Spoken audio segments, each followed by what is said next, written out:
right, Jalen Hurts improves to 10-16 in his NFL career, including the playoffs. In games where his team has trailed by double digits, he's so clutch. Among quarterbacks with at least 15 such games since 1950, that's the third best winning percentage when down by at least 10. He trails only Patrick Mahomes and Hall of Famer Otto Graham, and now he's right in front of Tom Brady.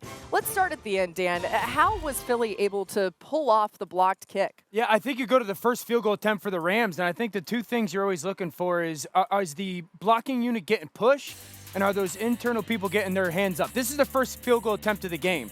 There's Carter and Davis over that really left side. They're getting great push, and both of them are getting the hands up. They missed that kick by 6 inches or something, right? And so if I'm the Rams, I'm sitting there going, we got to handle this a little bit better. We got to be a little bit more stout. A little bit later, another field goal opportunity.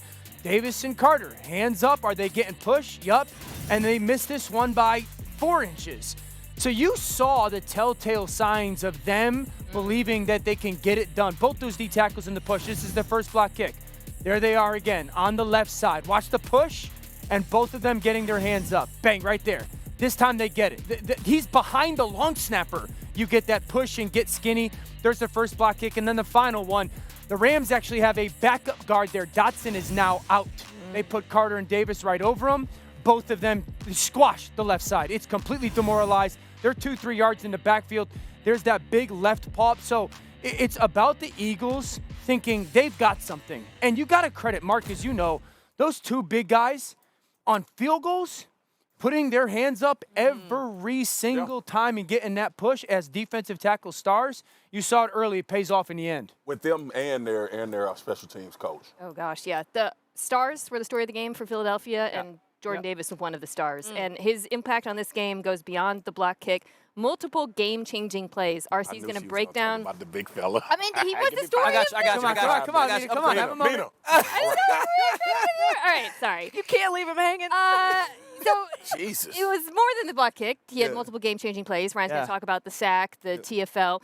But what stood out to me, I'll make it up to you here, watching him was just the sheer athleticism. And this is why Jordan Davis went in the first round. We were at the Combine watching him run, and it did not physically make sense to watch someone that size run at that speed. And then he comes in the summer, and he says he's lost weight. He's in the best shape of your life. How often do we hear that? And we write it off because it doesn't mean – he looks like he's in the best shape of his life. Notably, he's averaging over 40 snaps a game this year. That's twice as many as he played last year. So not only is he making plays, his availability in this defense has been huge. Yeah, so much focus goes on the Georgia Bulldog who was drafted the year after Jordan Davis that we've forgotten how talented this young man is. And we got to see it all on display yesterday. Respucia once asked, do you want to see a fat chick slide? Or do you want to see a big man ride? Here you're going to see Matthew Stafford gets out of the pocket. Watch the way Jordan Davis hawks him down as he runs to the sideline. Now, we know Matthew Stafford isn't a blazer, but look at this effort. Look at this speed as he gets to Matthew Stafford. And now, I know big dudes could float, but I didn't know they could swim. Watch this move on 4th and 1. He's going to have the swim move, get it to the backfield. It's a party along with Jalen Carter. And we've seen this play multiple times. I just want to marvel at it. Watch the push, watch him get his hands in the air, and anyone that's ever tried to scoop a football off of the ground as it's rolling around in bodies, they do not understand how difficult it is unless they've done it. He gets to the end zone, everybody celebrates but Jalen Hurts, but it was one of those days for Jordan Davis where he reminded the world, hey, remember me. Scooping a football off the ground like that, is it like trying to pick up a coin when you It's not actually that fingernail hard for guys like with the good hands? Yeah, he never had a play look like that. Lordy. Well, actually, he kind of has. Big fellas. Marcus, it was a story of two halves for the Philly offense. What changed in the second half? A.J. Brown.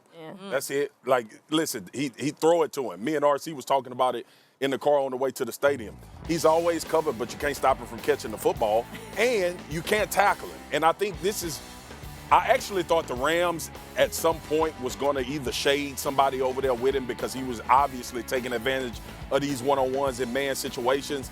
And the fact that they didn't had to brighten up Jalen Hurts' eyes and it had to brighten up Nick Sirianni's eyes. And I think he said something very important after the game. They asked A.J. Brown about it. He said, I think we get conservative at times. It's hard to make that argument when you've won so many games in a row. Yeah, 19 out of 20. And you are Super Bowl champions. But it comes a point where he is a $100 million wide receiver. And you have to exploit matchups every time you get a chance. And these weren't any conceptual things. They wasn't moving them or hiding them. It was, you go be the guy we paid you to be so we can win the game.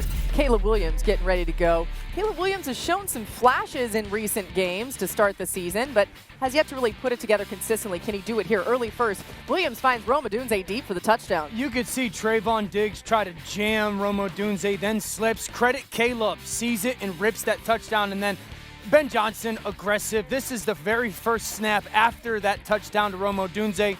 They go flea flicker. I think that ball's still going at 65 plus. It's an absolute launch. First career touchdown for Luther Bird in the third. Bears lead 14-3. 8 minutes left in the second quarter. Cowboys trail 14-6. Dak Prescott did find George Pickens for the one-handed touchdown grab. The Cowboys would get the two-point conversion to tie the game at 14. 30 seconds to go in the half. Williams just keeps firing, finding Cole Kmet. Yeah, I like his eyes. He peeked that backside safety, watch him hang, and then that beautiful touch pass to the tight end. Here's under 14 minutes to go. The Bears leading 31-14. Prescott trying to find Pickens, didn't work. And here's Jerry Jones asked if this is a playoff team or not. I'm going to tell you, yes. And it's because you saw number 4 out there today. And you saw what I think we're capable of doing in the running game and that type of deal. So, yes, I fully do. Now, we've got to, as we evolve toward the playoffs, we've got to get better defensively, certainly. Teams have lost their third game in the NFL, and they've gone on and participated really well in the playoffs, and more than likely have won some Super Bowls, even though they lost the third game in the NFL. And that's not trying to be cute. Okay, Marcus, is this a playoff team? No. No. And again, I don't know how you justify that. This league is crazy. I'm not writing Dallas off, right? But defensively, you can't go to the playoffs like that. That's just not going to. But the thing that I hearken to from this game is, as much as everybody talk about this a playoff offense and they should be very good, if you let people drive the ball for 19 plays straight, your offense never gonna have the ball.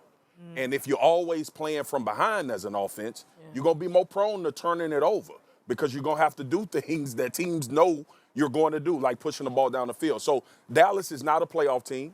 Their talent on defense is not even playing well, which is a double problem that they have. So it's a bad situation right now. And for you to actually believe that after you play Chicago, who we've watched for the last 2 weeks, is asinine. So that's all I have to say about that. I think the style of defense that they play is schematically dead in the NFL. The zone. I really, it's not zone. The zone style that they play, which is like that spot drop, just get to an area. Yeah. I just think right now in the NFL it's dead. You don't see a lot of good defenses running it. And reason why is I think teams are too good in the RPO game now. I think teams are too good in the yards after the catch game right now. I think teams are too good in the numbers game. They can formation you to get numbers advantages with their different formations. And so we talked last week, the Chargers defense, that's zone-centric, but it's a completely different style. Not only is there a talent issue and their stars, I mean, what do you think about that? I just think their schematic style is dead. I think Matt Eberflus probably believes they're too hamstrung by their talent to do anything else on the back end. We just got to play simple, cover 3. They can't get pressure rushing fourth, so they had to blitz Caleb in this one. And ironic. To flip it to the right, it's shocking, to the Bears side, I mean, Caleb destroyed the blitz in this one. 7 for 8 for 175 yards and 2 touchdowns. And what struck me was just his willingness to hang in there against the blitz every time.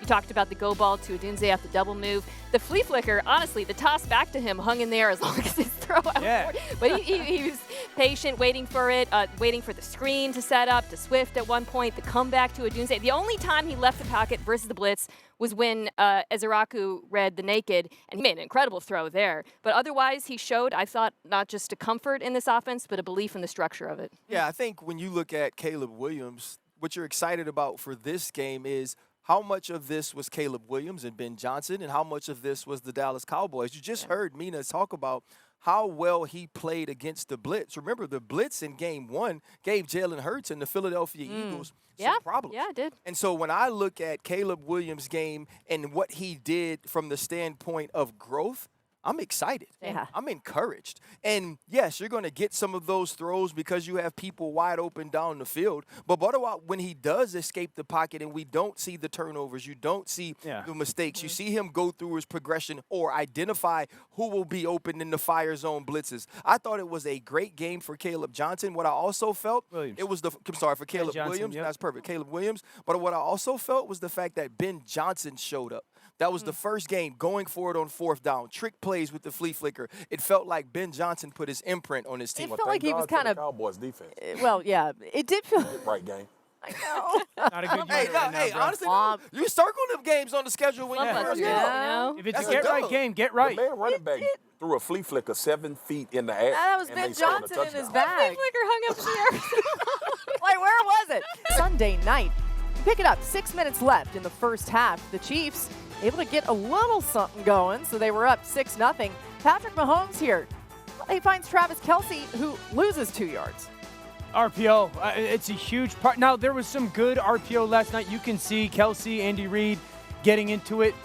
But Scatterboo was a highlight for the Giants football team. They have to find a way to get that cat, feels like 15, 20 touches a game. Yeah. Backflip. People who have him on their fantasy team are feeling really smart right now. Chiefs leading 9-6 at half. Early third quarter, same score. Mahomes connects with Tyquan Thornton for the touchdown. Finally, a little action, Dan. Yeah, I love the fact that Patrick quickly reacted and found Thornton. Thornton's been a godsend for this football team, not only with that touchdown catch, but downfield, he's been open. They finally connect on 3rd and 10. This is a great throw, an outstanding catch. Especially without Rashee Rice, he's filling a big hole. Here's the next play after that. Kareem Hunt running it in for the touchdown. The Chiefs win 22-9. Mahomes and company figured something out last night. Dan, is that game plan that we saw sustainable? No. What did they figure out? That Patrick could be Houdini on 3rd down? I mean, 1st and 2nd down, they were bad. They were averaging about 3 yards per play. I think they ran 52 snaps on 1st down for 190 yards. And then it was like, hey, Patrick, on 3rd down, go be special. And he was. I mean, for an offense that had about 300 yards of offense, Patrick, in the course of like 4 plays on 3rd down, accounted for 130 of it in 2 touchdowns. And so we can sit here and all we want and think of, well, great, they won and it covers up all. No, it's not. You can, as great as he is, you can't bank on him making those just jaw-dropping, ridiculous plays. I'll remain adamant. I do not believe that this offense is playoff good enough until you get some schematic changes involved. The Kansas City Chiefs aren't good enough to win in the playoffs, even if you get schematic changes right now. I just don't believe they have the people. And I am one of the folks that believe that Patrick Mahomes is the greatest quarterback now.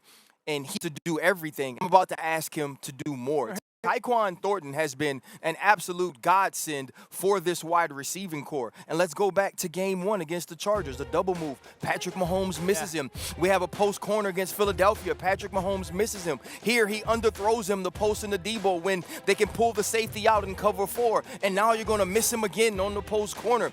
Tyquan Thornton is showing you that he can be one of those players that, along with Rashee Rice when he's back, along with Xavier Worthy when he's back, you will have 3 people at the wide receiver position that can make plays.